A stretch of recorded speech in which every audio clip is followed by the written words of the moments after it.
besties, welcome back to my channel. Welcome to a new video and welcome to a very requested video. I think it's like one of my most requested videos and I'm finally doing it, but I actually had to refilm this entire video. You guys probably know this if you follow me over on my Instagram, because I honestly filmed this entire video with like the kind of with an outline of the video, but in my head. Like I didn't have it like written or anything, and honestly it was a mess. I was honestly just like blabbering, and you guys would have probably like not learned anything at all. So I decided to postpone the video, refilm it, and make it better because it was a mess. So here we are, take number 2, and today I have an outline. I have a written outline and I'm ready to go. I'm going to show you all of my tips and tricks. I'm going to show you how I take and edit my Instagram photos, and at the end of this video I'm going to give you tips on how to grow your account or grow your Bookstagram account or account in general. So I hope you guys like it. Make sure to subscribe down below and turn on the notification bell so you get notified when I upload more videos, and let's get started. So I have my outline here of everything written on my phone, and this video is going to be in parts, so it's going to be 3 parts. First, well, let's start with part 1, which would be how I take my Instagram pictures. Everything that goes behind the scenes. So the first thing that I would recommend to you guys is to actually choose a color palette and choose kind of like an aesthetic that you want for your Instagram feed. Honestly, you don't have to do this at all. If you don't want an aesthetic per se, it's honestly just personal preference. Just if you want to do it, I think it's really fun. I like to do it, but choose a color palette if you want and an aesthetic of some sort. So for example, my kind of aesthetic are like really bright colors, like for example baby pinks, baby blues, like very cream colors, white, cream beige, all of that stuff. If you go to my feed, you probably like already know what I'm talking about, but those are the colors that I personally like. Those are the colors that I use in my clothes, in the things that I buy, in just my personal preference. So I've actually had a lot of different aesthetics throughout my Instagram account, and last year I found the one that I love, which is the one that I have right now. So definitely something that it's fun to do. You can do it if you want. If you don't want to, don't do it. But for me, it's a way that I can express the things that I like. Colors, how I edit things, just my creativity as a whole, you know? Second is how I actually take my pictures, right? So because I have my color palette and my aesthetic, when I'm taking my pictures, I make sure that I have a background that matches that kind of color palette. So if you look through my photos, you probably see that I have like backgrounds that have like beige or white or those kind of colors. So it's definitely something that you should like experiment with different backgrounds. Look for backgrounds that you like and that match your like color palette, and honestly this is gonna make it so much easier to edit afterwards. I'm going to talk about that in just a sec, but definitely something that you should experiment with and find the backgrounds that like are best for your account, for the things that you like. Okay, a lot of you guys ask me what camera I use to take my pictures, and I use my phone camera. I have the iPhone 12 Pro Max, and this is the camera that I always use to take my pictures, and I use the camera app on the phone. I don't use any like external other apps to take pictures. I only use the camera app that comes with the phone. Okay, let's talk about lighting and all of that stuff, because it's a really important factor that also plays a part in how your pictures are gonna look and how you can edit your pictures. So when I'm taking my pictures, I make sure that I use natural light, because that is personally what I like. I've used studio lights, artificial lights, and natural light, and I found that natural light works best for me and it's easier to edit, all of that stuff. So definitely experiment with natural light, or if you have a lamp that you can use to like give a little bit more light to the pictures when you're taking the pictures. Just really experiment with how you want your like pictures to look. Some people like natural light and some people like artificial light, how they look. So definitely experiment with the two. You don't need studio lights, artificial lights, but you can use like lamps that you have in your house, or go outside and take a picture. Okay, let's talk about tripods and all that stuff. So when I'm taking my book photos, I usually don't use any type of tripod. I just take it with my hands, you know? But when I do want a photo that it kind of looks like someone is taking my picture, I use a tripod. But I recently started using a tripod for that. Before that, I actually used like a table. I used any type of table that I had, and I put something behind the phone so it kind of like stands up, and that would be my tripod. And it actually really helps, so you don't really need a tripod. I invested in one after a time, and finally there is one app that is called Lens Buddy. And what Lens Buddy is basically an app that helps you. So it has a timer and it starts taking pictures. I used this a couple times, but I actually found that like the pictures don't look as high quality in my opinion. So definitely try it out. There are people that love that app because it's so convenient, but at the end of the day, I prefer the like camera app that comes with the phone. But I wanted to tell you guys that that app exists if you're interested in trying it out. And that is basically the process of taking my pictures. So let's go to part number 2, which is all about editing the pictures. So after I take my pictures and I have them in my camera roll, I actually favorite the ones that I like to like separate them from the ones I don't like. So I have kind of like an album of the ones that I want to edit. So after I have my like favorite ones separate from the ones that I don't like, then I export all those pictures onto the app that I use to edit my pictures, which is the Adobe Lightroom app, which I believe it's free until like certain time. Like after a while, I think you need to pay. I'm not completely sure. I now pay like $2 a month, but I've had like the Adobe Lightroom app for a while and I had never like had to pay. But recently I got like a warning that I had to pay. If not, my photos would be like all deleted. So I was like, oh no. So I got the like $2 a month subscription, which I think is not that bad.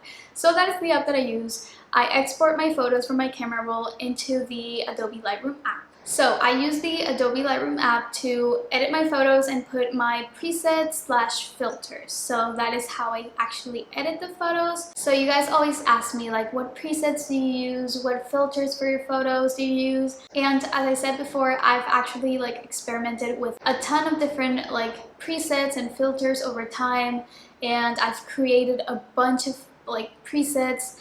But last year I created the one that I think I was always looking for, but I created the one that I love, and that's the one that I always use for my pictures now.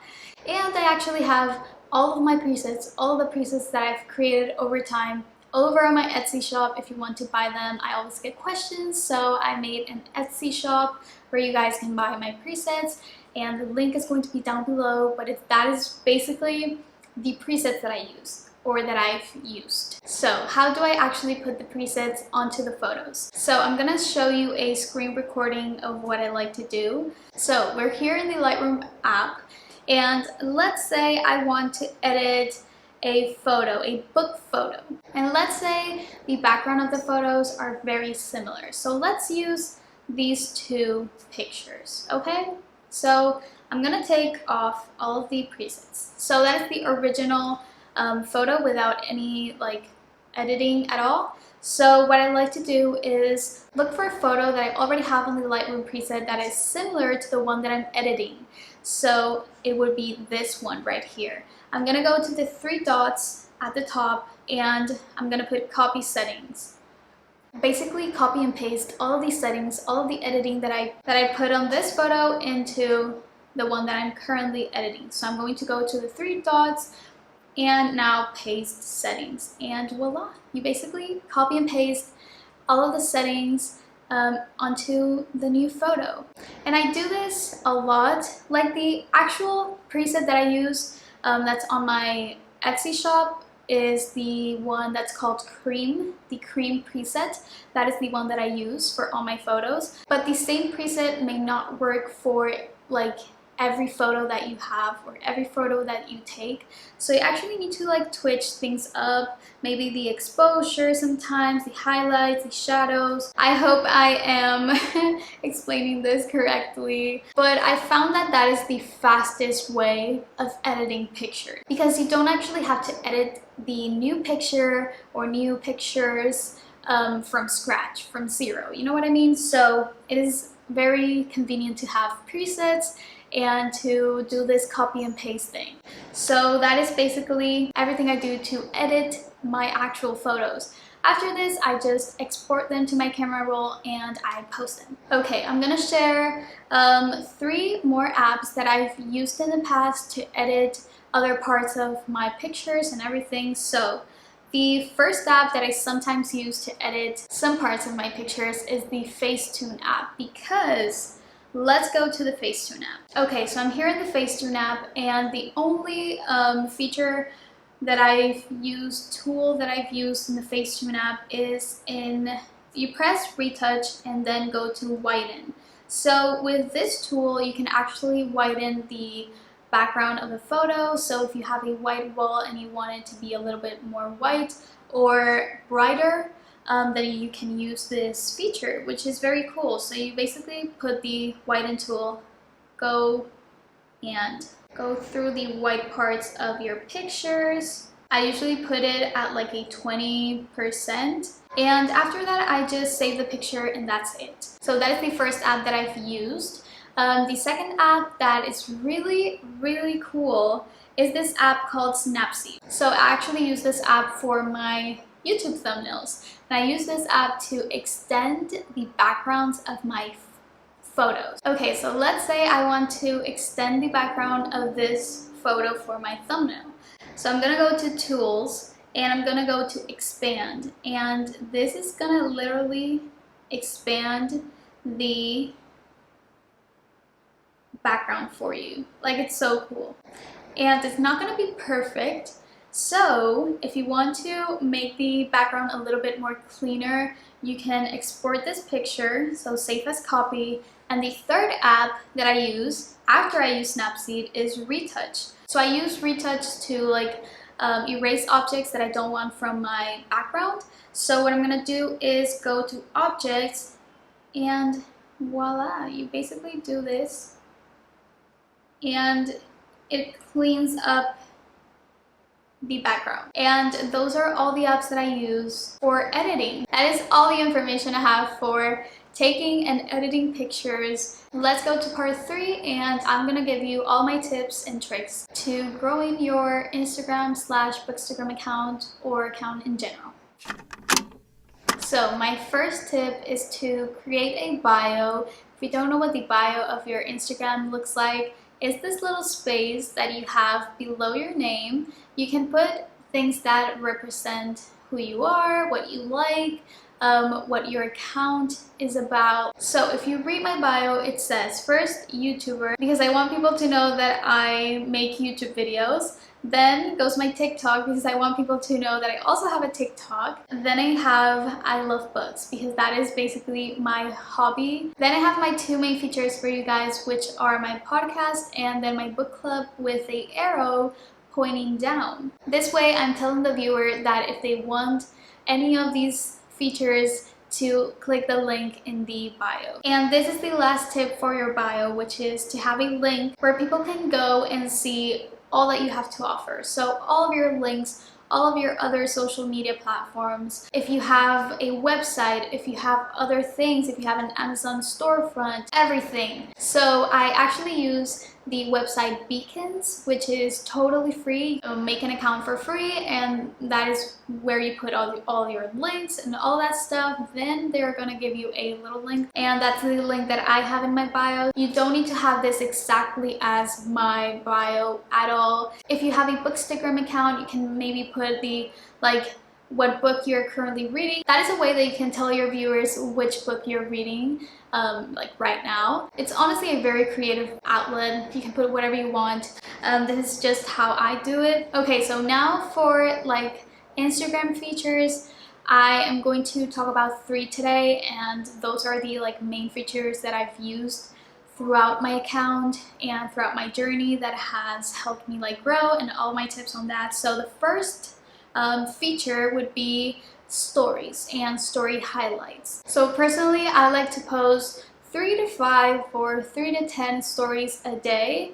And I honestly try like not to stress out if I don't post any stories one day. Like, it's not the end of the world if you don't post stories, but I have found that stories are the best way for you to engage with your audience, to put like Q&As, to put like quizzes, like make it very fun for your audience. But I do have one slight, I don't know if it's a pet peeve, I don't know, it's just a personal preference. So personally, I get very overwhelmed when a story has like 20 to 25 plus stories a day, and like over time I just stop seeing that person's story because I get so overwhelmed with the amount of like things I have to see every single day. So I personally try not to post that many stories, like too much stories a day, because that's how I feel, and I like self-consciously I don't want other people to feel that way when seeing my stories. But again, this is personal preference. There are people that love to have a lot of stories a day to look at, like personal preference. And for story highlights, so if you don't know what story highlights are, you can basically save and categorize your like past stories or stories that you've posted to keep in your main page, main Instagram account, feed, whatever you want to call it. Stories get like deleted every 24 hours, I believe. So if you want to save some stories that have like questions or just in general, you can actually put story highlights, and people can find that information really quickly just by going to your page. So definitely put story highlights, or try to put story highlights in your Instagram page. That is going to actually help a lot. Now for the second feature that I use, which are obviously posts. First of all, I really don't have a minimum post that I have to post each week. And I found that just honestly, whenever you want to post, I would say don't post a lot of times a day. That can again overwhelm your viewers. But if we go to the other side of the spectrum, you don't need to like post every single day. But I do have a structure of how I like to post my photos. So I don't know if you guys have noticed, but if you go to my Instagram feed, you probably know that I post like 1 book photo and 1 photo of myself, and I go like that. And that is basically my structure. That account is my personal account, but it's also kind of my Bookstagram account. So I like to show a little bit of my life and also post my book reviews or really cute book photos, like book stacks, just anything that you want. But again, if you have a Bookstagram account and you don't want to like show your face in your photos, like you don't have to at all, you can post like book reviews one day and the other post a book stack photo. Like, the structure of your feed is your choice, and whatever you want to do with it is your creative outlet, and do whatever you want to do with it. And okay, very important, one thing that has honestly helped my posts like reach other people and other accounts are hashtags. And I know hashtags are like, I don't know if overhyped. I honestly started using hashtags like 20 plus, I think like 20 hashtags per post that really represent each post. So basically, if one of the posts is a book photo of It Ends With Us by Colleen Hoover, I make sure to put every single hashtag that can relate to It Ends With Us by Colleen Hoover, and those little hashtags are gonna like help the algorithm to push your content. I've honestly gotten a lot of like traction from hashtags, and the last thing that we're gonna talk about in today's video are reels. But recently I started posting a lot of reels, and that is how most of the people that follow me now have followed me. So what I've been doing is actually taking my TikTok videos and putting them as reels. But one thing that I am going to advise you guys not to do is post reels that have the TikTok logo. You do not want to post reels that have the TikTok logo. So there is actually one way that you can download your TikTok post without the TikTok logo. So let's try with this TikTok. Go to the three dots and then you're gonna press save video. But when you see the percentage that it starts saving the video, get out of the app like for 10 seconds. Let's do it. Save video. Let's get out of the app.